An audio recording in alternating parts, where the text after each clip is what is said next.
Hi, I'm Moz and I'm the Area Transformation Lead for Clywyd. Welcome to this presentation about changes that we're making to executive committees. This is all part of a wider piece of work that the Scouts are doing, which will transform our volunteer experience. It's made out of four parts. Firstly, a warm welcome. From feedback we get, we don't always give new volunteers a warm welcome, and it's sometimes a bit complicated. So we're changing that and making it hopefully a warmer welcome for new volunteers. The second bit is simpler volunteering. We have so many different roles in Scouting, it's often very complicated, so we're hoping to simplifying how we volunteer, working more in teams rather than in individual roles.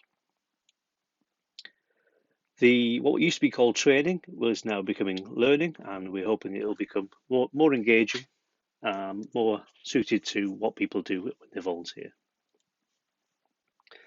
Supporting all this, in about February next year, to 2024, new digital tools will come online. So new website, lots of different functionality on there, which will help us in how we volunteer. What's really important though is that we don't lose track of our North Star.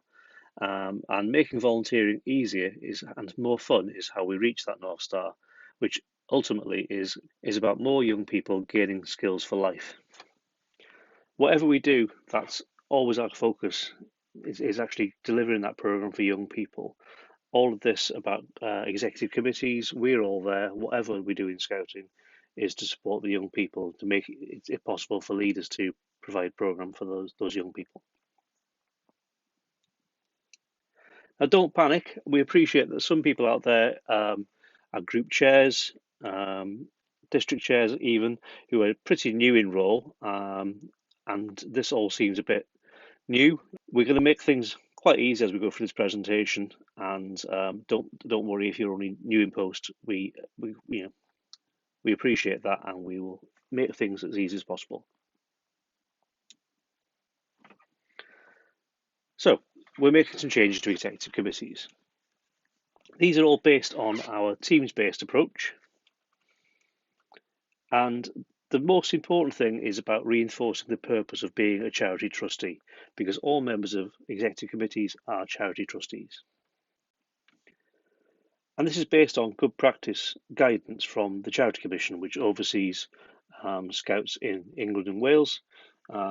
Even if your group isn't a registered charity, you are part of an umbrella organisation which is a registered charity. So we need to follow the guidance from the Charity Commission.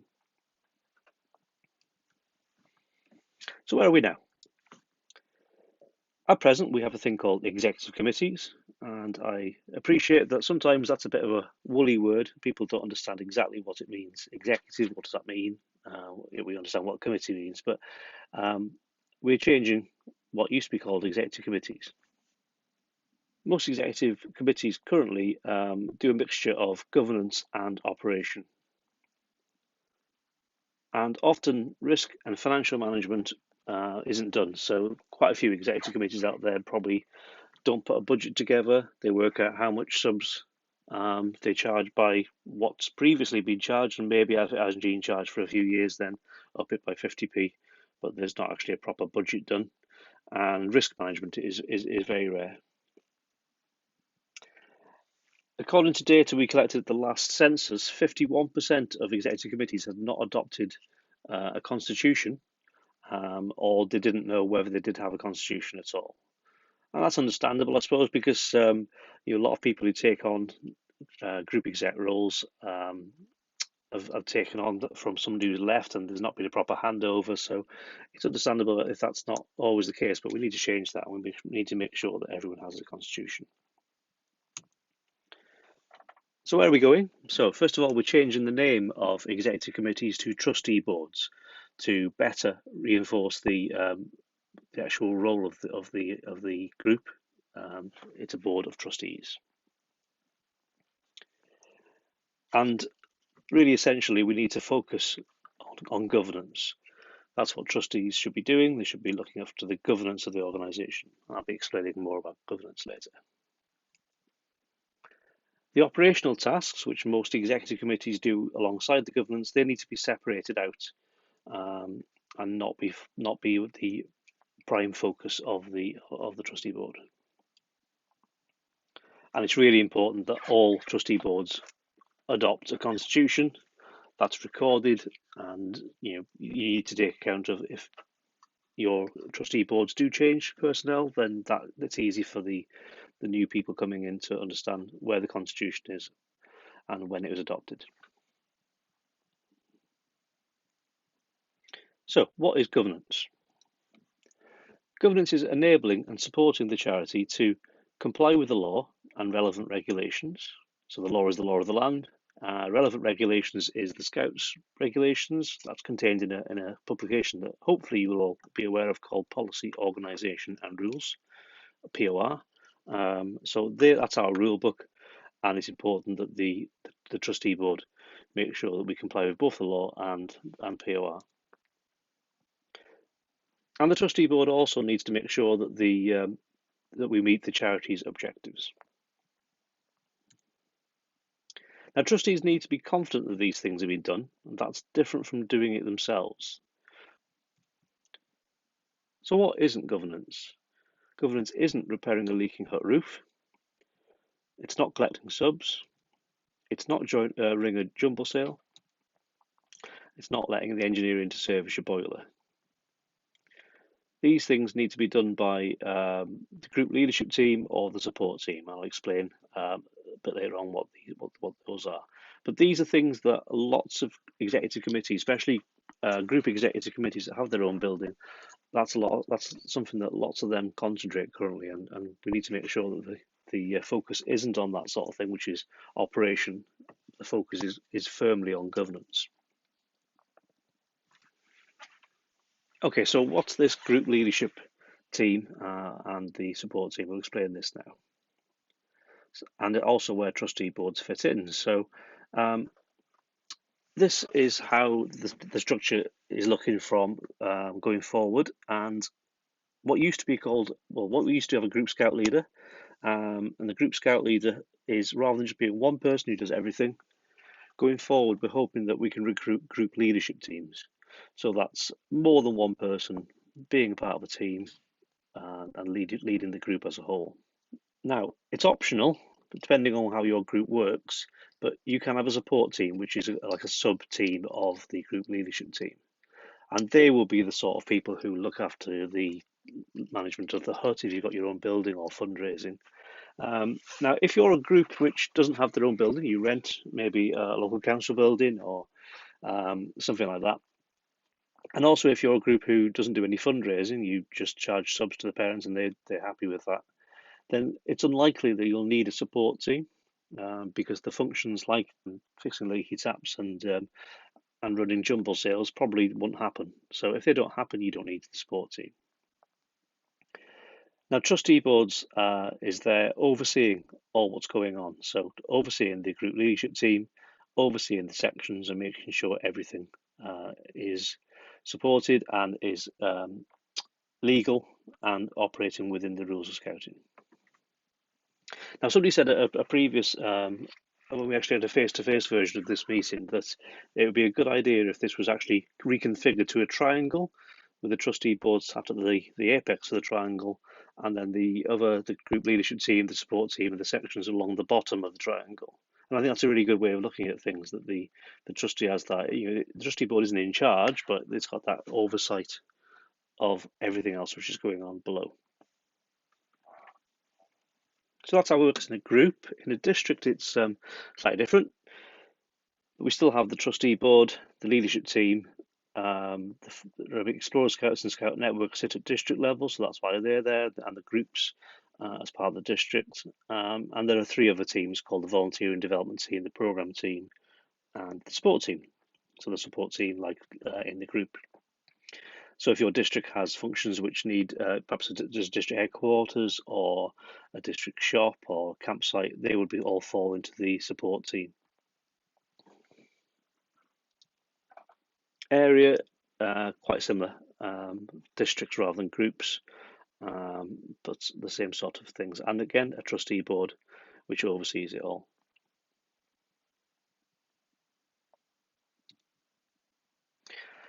Okay, so I'm doing a bit of an exercise now, and hopefully you can follow that along as we're going through the presentation. And we're going to put up some different tasks, and we're going to see if you can guess whether, or not guess, but make a decision on who should be responsible for these different tasks. And I've got 3 different groups there: the AGM, the new trustee board, which replaces executive committees, and the support team or the group leadership team. So, I'm going to pull up a task and then see if you can guess before I tell you the answer. So the first thing is approve accounts. So who do you think should approve the accounts? It's quite an easy one to start off with. That goes to the AGM. So the AGM every year meets, and then the accounts are put in front of the group, and then a vote is held on whether they approve the accounts or not. So that's actually a requirement of the Charity Commission. Next thing, approve constitution. We mentioned before that not many groups, or half of groups, haven't approved constitutions. So who does that? So that's again another function of the AGM. Next thing is to approve the nomination of the group chair. So that is again the AGM. Quite a few things for the AGM to be doing here. So the group chair is nominated by the lead volunteer for the group. Okay, so who do you think is responsible for being satisfied that each group has a functioning trustee board? Now we're talking at district level now. So at district level, who is responsible for being satisfied that each group has a functioning trustee board? Okay, so if you'd see if you got the right answer, so that is the district trustee board. So that they need to make sure that every group has a trustee board as well, and that it's functioning and doing everything it should be doing. Really simple one. Who should be buying bunches of flowers for retiring volunteers? Well, let's not labour the point, but actually that should be, it's a support team function. Possibly, let's all live in the real world. Actually, it's probably going to be something like the group treasurer who does that. But remember, if the group treasurer is doing that, they're not doing it as a trustee, because it's not a trustee's function. It's not to buy bunches of flowers. It's there to it's not a governance task, is it? Buying bunches of flowers. So the support team. But maybe the group treasurer will do that, but with their support team hat on. Check asbestos survey for the hut. So if you've got your own building, whose responsibility is to check the asbestos survey? So that's the trustee board.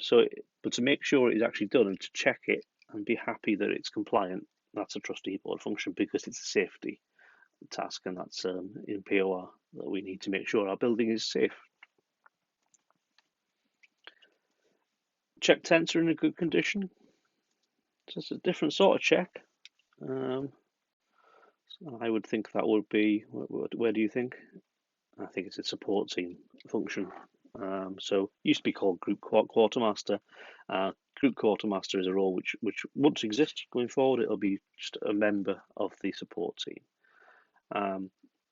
Obviously, these teams talk to each other. So if the support team decides that the tents aren't in a good condition, they need to go to the trustee board and say, you need to factor that into your budget, that we need some more money to buy some more tents. So, talking about budget, whose job is it to create the budget for the year ahead? May have given it slightly away there, but it is the trustee board's job to create a budget for the year ahead. So basically, work out how much everything costs, divide it by the number of young people, and that's what your subs is. But that's how you work out the budget. You don't work out the budget by how many kids there are, how much subs they pay, and multiply those two together. It's the other way around. But yeah, it's the trustee board's job to make sure that there's a proper budget in place. Electing treasurer, that's the AGM's responsibility. So each year the AGM must elect a treasurer. Elect trustees. Surprise, surprise, that's AGM too. So all the trustees must be elected by the AGM. Ensure sufficient adult volunteers to cover each section. So who do you think's responsibility for making sure that there's enough adult volunteers to cover each section? Okay, so that's actually a trustee board function. Yeah, it's working in coordination with the leadership team, but it's an actual requirement of POR that there needs to be a certain ratio of adults um, looking after the young people. So it's the trustees' jobs to make sure that that is actually happening. So if the trustee board was aware that there's only one Beaver Scout leader each week with no other adults present and there's 24 beavers, then the trustee board should step in and say, actually, that contravenes the rules that we've got in the Scouts rules, and speak to the leadership team and make sure that's resolved. Now, the support team might step in there. You might have somebody on the support team or the group leadership team whose job it is to recruit adult leaders, and that's where they step in and help. But so it's the trustees board's job to ensure that's the case. Find out how many camps the beavers have been on. Now, this may be surprising, but again, it's a trustee board because POR, the policy, organisation and rules of the Scout Association, say that all young people must be offered at least one night away every year, and if they're not, the group is not operating correctly. So the trustee board needs to kind of keep a check on that really, and make sure that all the young people are being offered camps. Get plumber in to fix leaky tap. What do you think? Okay, so that's a support team function. It's not governance, it's operation. So it needs to be done by either group leadership team, or if you've got your own building, it's probably a good idea to get a few people to form a support team as a sub team of that. Pay electric bill. Again, that's a support team function. Again, realistically, that'll probably be the group treasurer, but when the group treasurer does that, the group treasurer is doing that as a member of the support team. It's not a trustee function to actually organise paying for bills. And finally, plan a car boot sale to raise funds for the summer camp. That's a support team function. Something that the group exec probably would have got involved with in the past, but we need to understand now that that is not a governance function.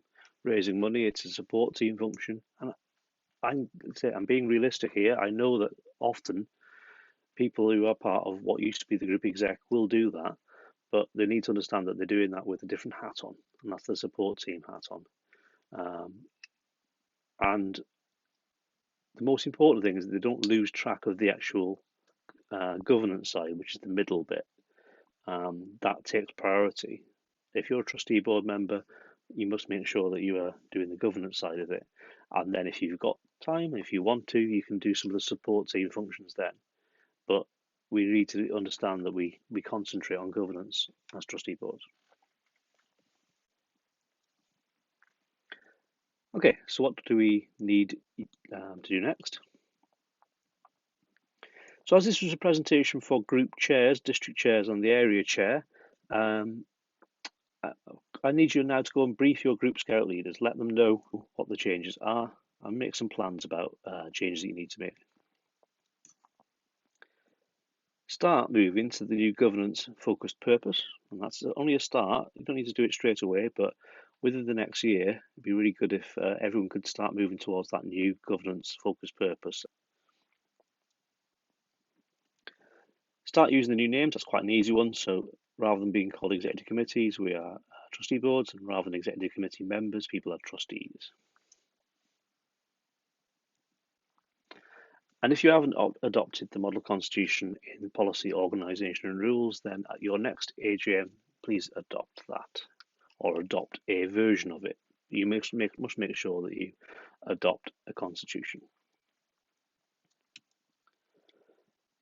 So when is this happening?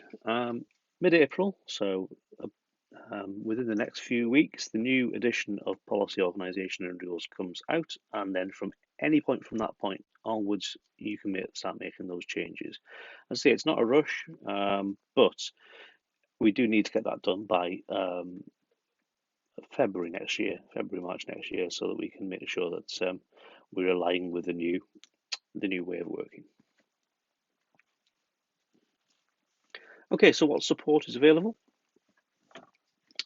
I'll I say we'll send out these slides. So to all group chairs, district chair, and the area chair, we'll make sure people get a copy of these slides, as well as this recorded version. There'll be one you can just actually use yourselves if you want to brief your group scout leader or the rest of your trustee board. If anyone's got any questions, please do email transform@clwyd-scouts.org.uk, and we'll get back to you as soon as we can. We're looking at setting up an FAQ page on clwyd-scouts.org.uk. There'll also be one on the main UK Scouts website as well. But if there's things which are specific to Clwyd, or if we just need easier for people to get to it there, then we'll make sure there's an FAQ page on the Clwyd website as well. I'll also be sending out. There's a POR extract. This might be superseded by the time this goes out, but there's a draft extract of the changes to policy organisation rules concerning group execs, district execs, area exec, and how they're changing. So I'll make sure to circulate that. There will be some support material on scouts.org.uk. That's not quite up yet, I don't think, but it will be soon. So keep an eye on scouts.org.uk for that, and they'll be offering also template scripts for AGMs. So that'll be able to just follow that script at your AGM to make sure that you're doing everything as you should do.